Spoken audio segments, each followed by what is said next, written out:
Bismillahirrohmanirrohim. Assalomu alaykum hurmatli o'quvchilar. Bugun sizlar bilan Ustoz ko'makchi metodik markazi tomonidan ishlab chiqilgan 4 qismdan iborat 2-sinf matematika kitobining 2-qismidan 14-mavzu 29-darsimizni boshlaymiz. Mavzuimiz nomi qo'shish va ayirishga doir masalalar. Hurmatli o'quvchilar, biz sizlar bilan 3 xonali sonlarni qo'shish va ayirishni ham o'rganib oldik. Bugungi darsimizda esa biz mana shu amallarga oid masalalarni qanday qilib ishlash kerakligini bilib olamiz. Demak, bizda birinchi mana namunaviy masalaga qaraydigan bo'lsak, shartida aytilyaptiki, maktab kutubxonasidan 92 nafar o'quvchiga kitoblar berilishi kerak edi. Birinchi kuni 24 nafar o'quvchiga, ikkinchi kuni esa undan 7 nafar ko'p o'quvchiga kitoblar berildi. Yana necha nafar o'quvchilarga kitoblar berilishi kerak? Demak, bu yerda masalani yechishimiz uchun birinchi berilgan shartini yozib olamiz. Demak, bizda berilgan jami 92 nafar o'quvchi berilgan. Birinchi kuni nechta o'quvchiga kitob berilgan edi?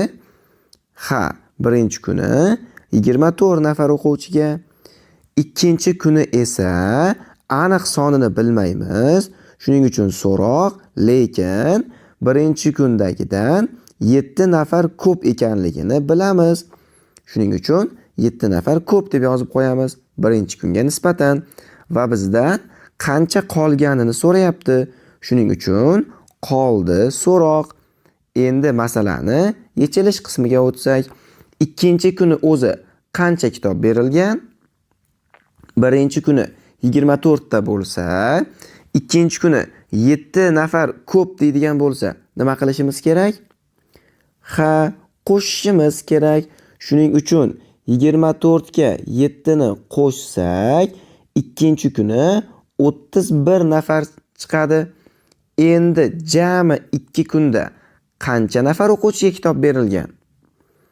Demak, birinchi kuni 24 nafar, ikkinchi kuni esa 31 nafar, jami 55 nafar o'quvchiga kitob berilgan. Yana nechta o'quvchiga kitob bera oladi? Buni topish uchun jami kitoblar sonidan nima qilishimiz kerak? Ikkala kundagi berilgan kitoblar sonini ayirishimiz kerak. Demak, bu yerda 92 dan ayiramiz 55 ni. Demak, javobimiz nechiga teng bo'lar ekan? 37 ga teng bo'lib qolar ekan. Endi e'tiboringizni keyingi masalaga qarating. Shartida aytilyaptiki, oshxonaga 114 kilogramm sabzavotlar olib kelindi. Kartoshka 42 kilogramm, piyoz 23 kilogramm va qolgani sabzi.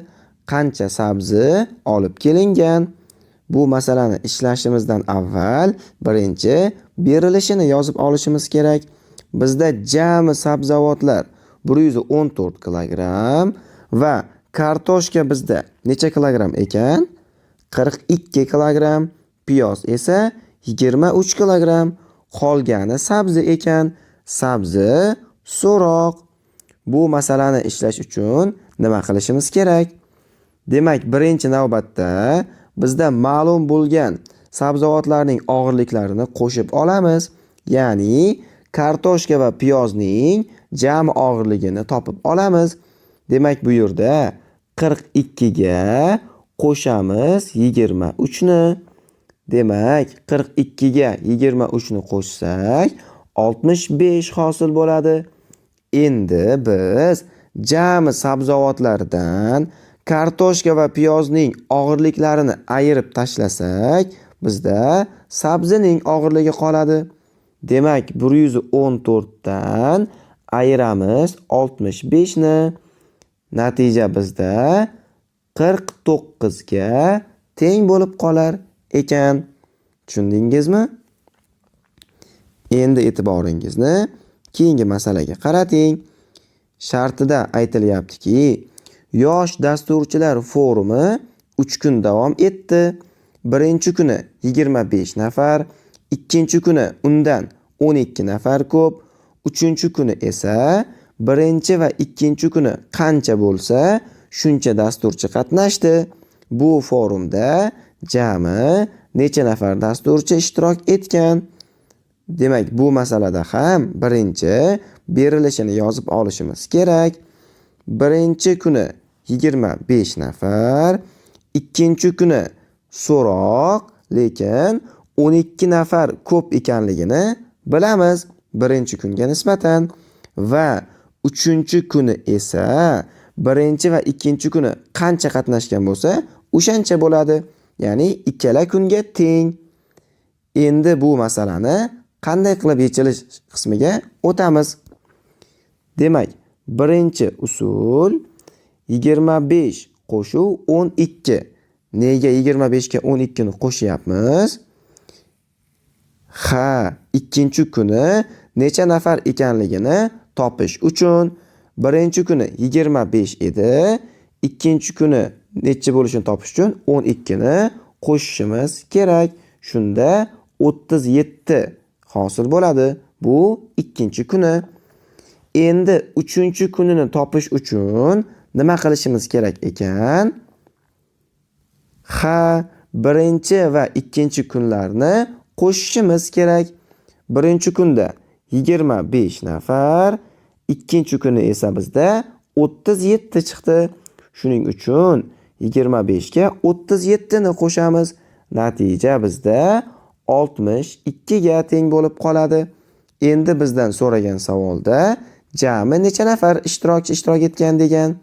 Demak, bu yerda birinchi, ikkinchi va uchinchi kunlarni qo'shishimiz kerak bo'ladi.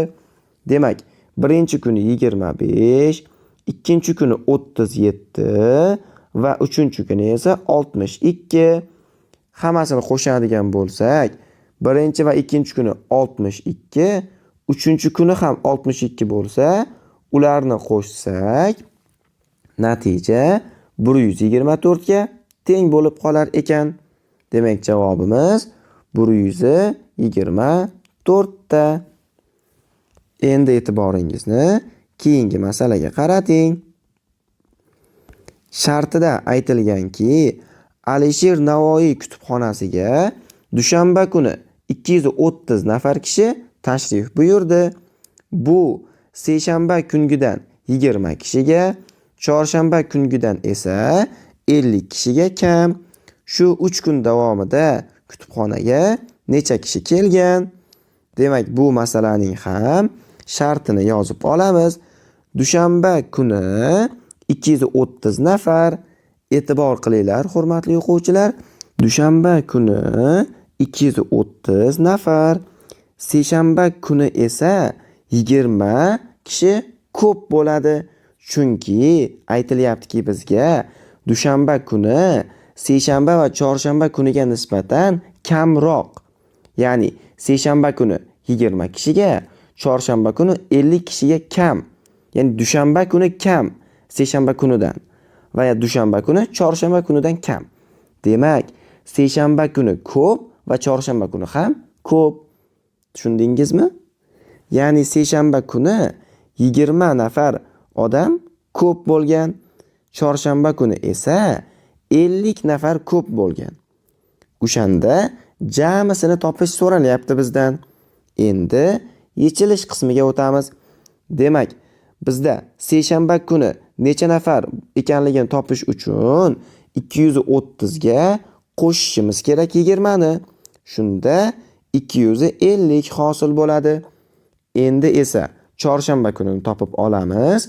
Buning uchun 230 ga 50 ni qo'shishimiz kerak. Natija esa 280 ga teng ekan.